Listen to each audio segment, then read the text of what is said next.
Today I'm speaking with Xiao Zhang, co-founder and chief executive officer at Collov AI. We apply those spatial AI models to streamline the design process, also to streamline the virtual staging processes. So that helps a lot of real estate agents and interior designers. And Xiao, how did you come to decide that the problem you wanted to tackle was exactly that one with AI of spatial design? Normally, a real estate agent, they need to rent a combination of the furniture and then hire some photographers to take nice photos. So that process costs like several $1,000, also takes several days. With the help of the model, we can shrink the timing to be several seconds. And also we can shrink the cost from several thousand to like less than $1 per several images. So that is a huge increase of the efficiency.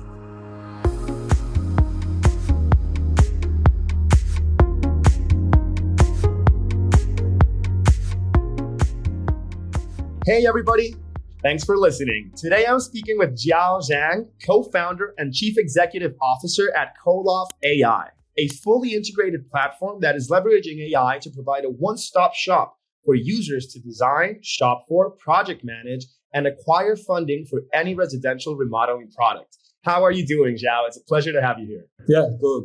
Yeah, very nice to join in this conversation with you, Andres. Yeah, so very nice to share my experience here. Yeah, for sure. That's what has us most excited as well. So before we get into the deeper questions, Xiao, tell us a little bit more about yourself.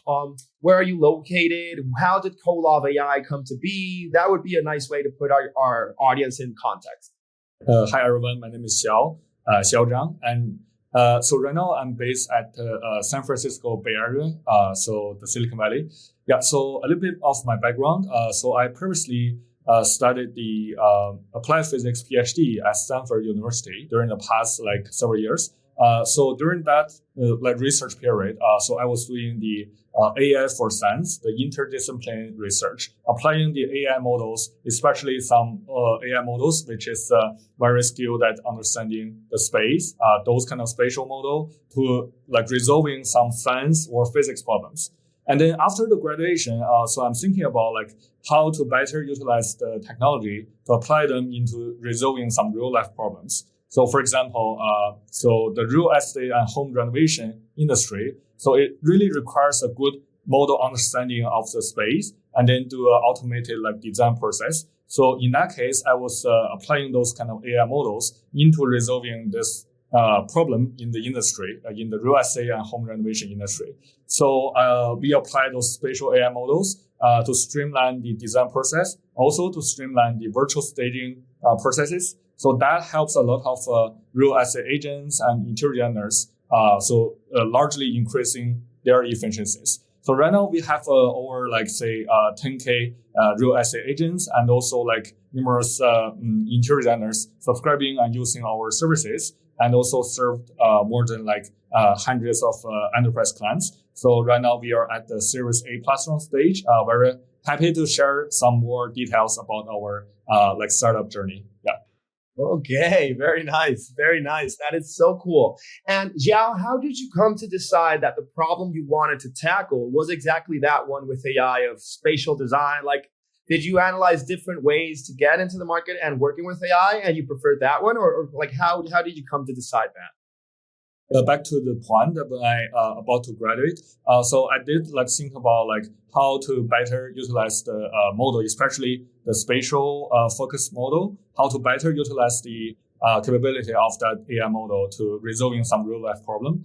And then so the first one I thought about like the real estate industry is that like for this industry it really requires a lot of nice understanding of the space, because no matter the indoor design, outdoor design, and also the furniture combination, all those kind of things really requires a very nice understanding of the space. And that is very much linked to my kind of expertise. So my AI model is more skilled at understanding the space. So that is a very good fit to applying the model into resolving the industry domain-specific problems. And also secondly, for this industry, the market is very large.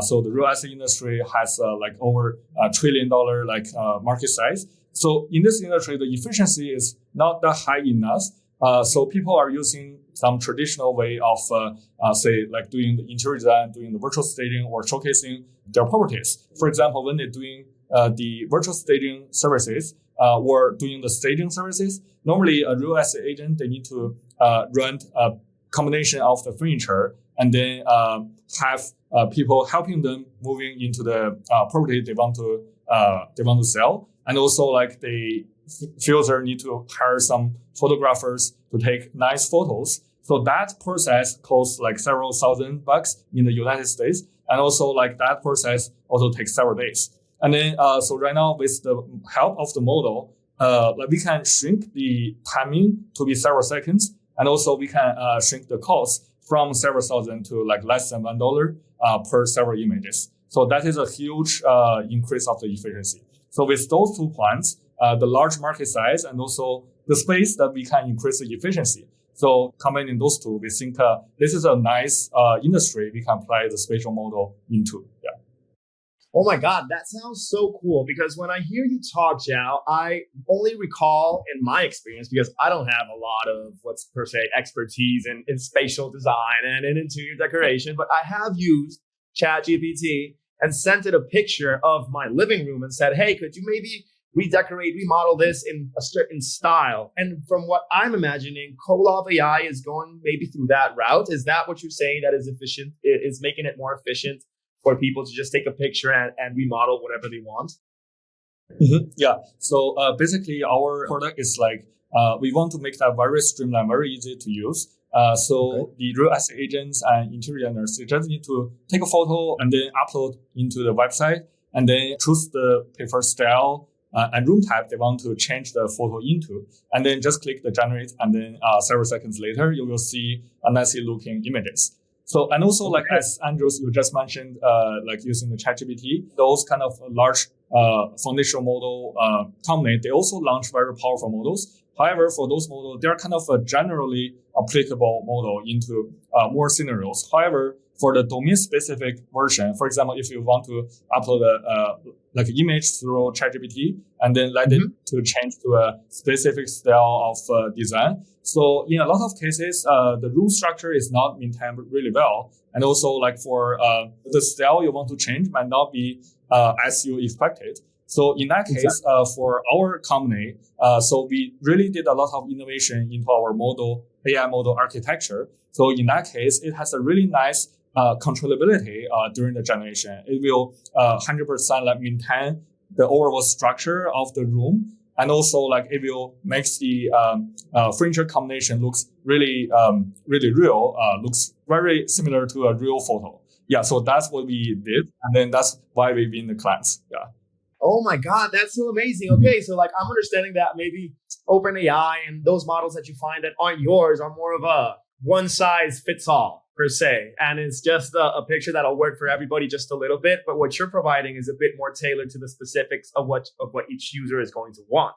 So okay, that is something that sets you apart from all the AI noise and static that is within the market right now.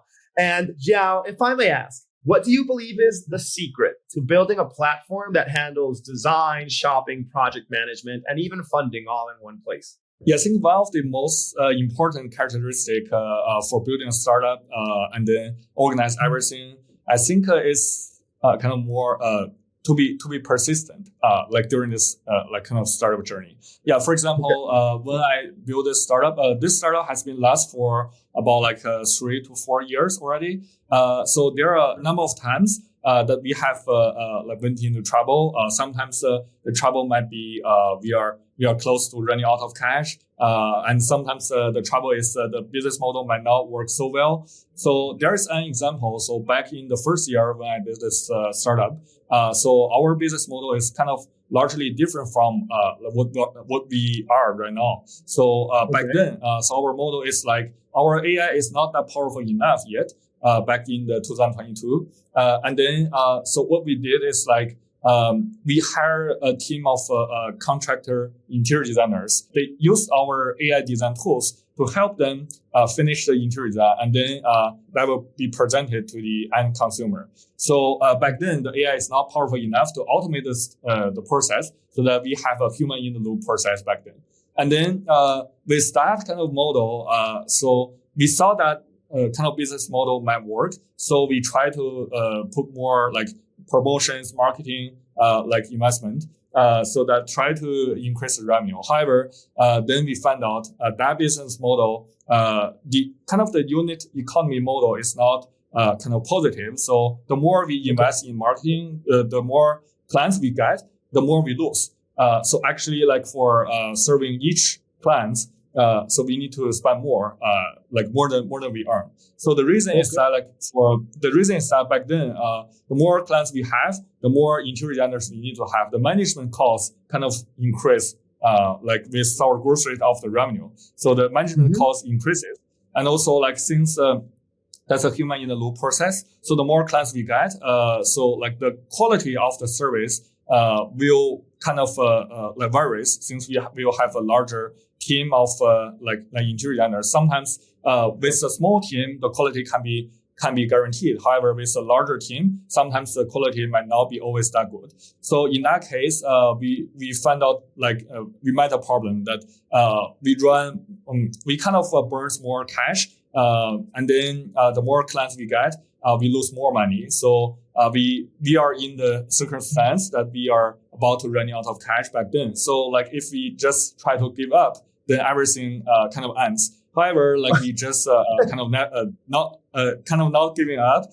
So although we didn't find some good solutions back then, however, like once we persist like several more months, and then suddenly the ChatGPT is launched. So everybody's attention has been drawn into the AI field. So like we are successfully getting some more investment, and then also there's also a breakthrough in our model innovation. So in that case, our model can successfully automating the design process, and then can serve numerous number of clients by an automated process. So with those kind of help, so we kind of revamped the business model to a AI centric automated process, and also we get the funding so we can continue. And then this 2 years we grow like very, very nicely, and then we are in a very good state. So basically, so the persistence is really important. So sometimes you will never know that when you will meet some kind of problems, but if you kind of never give up, and then there will be opportunity that you can seize. Yeah, so that's my kind of experience. Yeah. Of course. No, and that's beautiful. Like you're telling me, Zhao, that you were working with AI back in 2022. That's back when people didn't even know that ChatGPT was going to exist. So I'm very glad that you've been able to like hang on the curtails of this whole AI wave. And now Collov has been benefited thanks to that. And you've been able to grow even more. That's amazing. That's amazing. And talking about your consumers, Zhao, and how you mentioned that you had to maybe invest a bit more in marketing and in showing your product. How are you able to educate consumers about spatial design intelligence when most people have never heard of it? Or the max they've heard of is like me, just using ChatGPT for 2 pictures. Okay, yeah. So I think when we try to communicate with the consumers, we will not like showing those kind of fancy words like the spatial design things or some like a spatial AI model. Yeah. So so because a lot of our clients, they are aged like say 40 to 60, like real estate agents. So they are not that kind of used to the fancy or kind of the buzzwords. So in that case, we really need to make our website very, very easy to understand. And also we want to make our process very, very easy to use. So that's also the reason that right now our product process is very streamlined. The customer just upload a photo and then click the generate, then you get the results. Very streamlined, very easy to use. So I think if your audience is very tech centric, then like you might make the word more fancy or make the process a little bit like complicated. That's fine. However, if your customer are not so that used to the tech field, in that case, try to make the process very streamlined and try to make it very easy to understand. That will really help the customer adoption rate. Yeah. Okay. No, I totally understand, because to the ordinary consumer, if you use too many big words, you'll lose them in the first tab that they open, and they'll be like, hey, I don't understand this. And then they'll go do something else. So I totally get that. And how about When it comes to the automation, how do you balance automation with the personal touch that homeowners want for their space, which is what I believe is what you mentioned sets you apart because you're able to like tailor what the AI is gonna, for for lack of a better expression, what the AI is gonna spit out. The human touch in the process is also important. For now, we have a very quick streamlined process of AI design. The customer uploads photo, and then after that, the AI will generate the results in several seconds. Yeah. So, however, after that, we will allow the customer to do a lot of kind of edits based on using the help of the AI tool. They can do a lot of edits. There will be like human touch after the initial generation. So that will let the customer to edit as they want. And then this kind of editing process is also built based on what I just mentioned, based on the experience back in 2022. So originally that we are providing the AI to help the designers to do the interior design more efficiently. And then right now, since we have a streamlined AI design process, so we will first show the AI design results in several seconds to the customer. However, after that, we will use a kind of a human in the loop process using the AI tool to help the customer to do their edits, like whatever they want. Yeah, so that's kind of how we design the whole process. Yeah. Okay. And Jiao, do you also help the customer?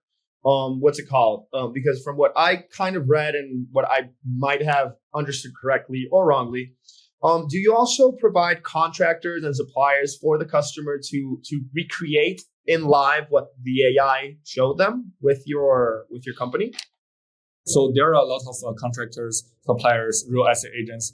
So they are using the tool so that they will not only show a kind of a design proposal, virtual design proposal, but also after that they will follow kind of the design proposal and then put the furniture to the place that AI design showcased. So that that's a process to convert from a virtual design to a kind of the real furniture combination or the real real home based on the design's guidance. Yeah. Okay, cool. And how do you handle, or is it very complex, integrating all these contractors and suppliers to your platform and financing it into one seamless experience? So originally, there are not a lot of users using that well. So sometimes people are attracted to our website. They might subscribe. However, the next month they will churn. So they will leave the website. So that's kind of always the case back in the first year when we launched the AI automated design process. And then so we very much treasure the customer feedback. So we will talk to say 5 to 10 customers every day. So we will kind of summarize what's the problems they have, and then try to categorize that to several different aspects to improve our model, improve our products. And then we find out, for example, there is one major issue that they don't use that really well. So which is when we generate the AI design.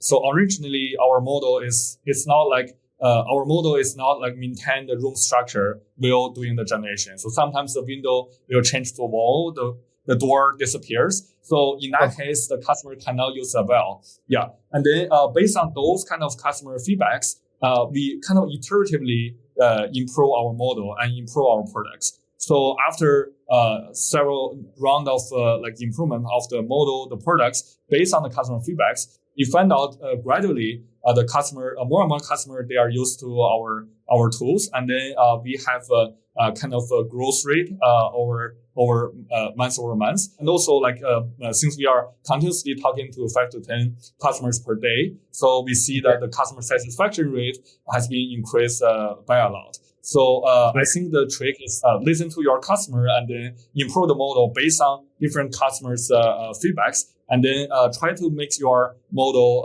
kind of applicable to different customers' needs. And then after that, you will see the customer are satisfied, and then different kind of customer, they are utilizing your product well. Yeah. Okay, cool. Wow. Now, AI really is super interesting because at the beginning, I feel it just does what it wants, but having a team like yours behind it, then actually tailoring it to what the feedback of the customers is, it really provides a much more wholesome experience for every single person that uses the platform, because it will give them a better what could I say, like a better rendering of what they want. Yeah, for sure. Yeah, and also here I actually have a quick point to add. So in this wave of Gen AI startups, I think the model performance really is a key issue to determine whether you can win the customer or not. Yeah. So for example, since we are in the Silicon Valley, we are always talking with other Gen AI startup founders. For example, one of the very popular startup called Cursor, the AI coding company. So they are recently growing the revenue really fast. So right now they are at about like say 500 million annual recurring revenue. Just realized this in 2 years. So after they founded the startup, really kind of like a very high speed growth. So like what they did is something similar. So originally, so their model is not that catered to the customer needs. And then after several rounds of kind of improvements, so they make one function really useful to use, really easy to use. They made the function like the engineers, they write half line of the code, and then they use their model to click the tab key on the keyboard, and then the AI model automatically completes the whole line of code. So after they make the model to be tuned to be having a very stable performance of the auto code completion feature, so they see a dramatic growth of the user adoption rate. And then they reach a very high like annual recurring revenue. So for us, we found a similar kind of phenomenon. So previously, our AI generation always have the room structure to change during the generation process. However, once we make our models architecture to be innovative, and then once we make our generation to be stable, we see a very high speed of growth rate, and also we see a high conversion rate after that. So in this wave of generative AI, I would say the AI model performance really is the key thing that matters, like to determine whether you can have a nice growth rate or not. Yeah. Okay, no, I totally understand that.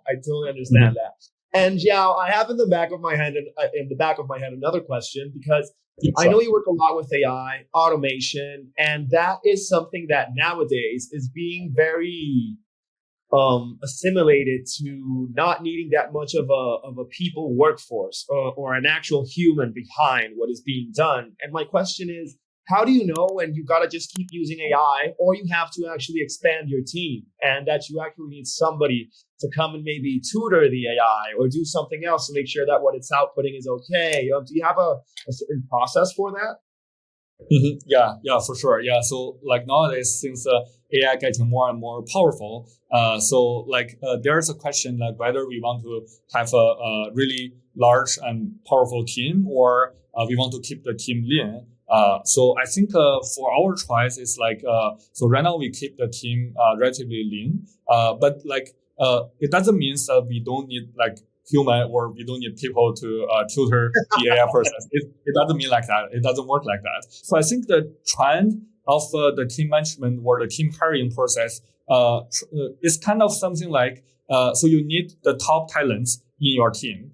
So who understand the AI, who knows like how to tutor the AI to do either like do some fine tuning of the AI model, or just doing some prompt engineering to make the model to work better. So I think like right now we keep the team lean. However, we will have each of the member of the like in the team to be very talented to understand both the AI and the customer, so that like once we want to launch a new AI feature, our team member they will like using the AI tools or with the help of the AI model, so they can tune the model to be catered to the customer's demand, customer's like requirements. So that's how we manage the team in the area of AI. Yeah. Okay, amazing.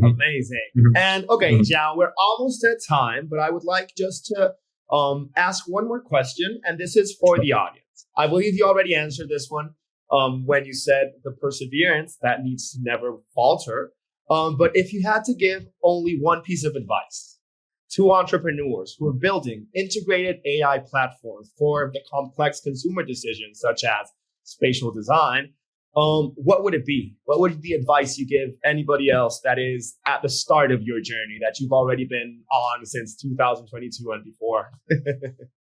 So I think right now, since people are drawing attention to the AI models to say that whether the model is really powerful, the model has some unique capability, that really attract a lot of attention. However, I think like if you want to do a business or do a startup, I think it's always very important to listen to your customer and then to be a customer like centric startup. I think no matter it's an AI startup or a kind of other type of startup, listening to your customer is always the top one thing. So right now in the area of AI, people's attention are too much drawn into the AI model capability. However, you really need to convert the AI model to make that like productized and then to make that very easy to use to your targeted audience. In that case, you can really win the customer. So no matter your technology is good or not, or no matter like how good your technology is, so you always need to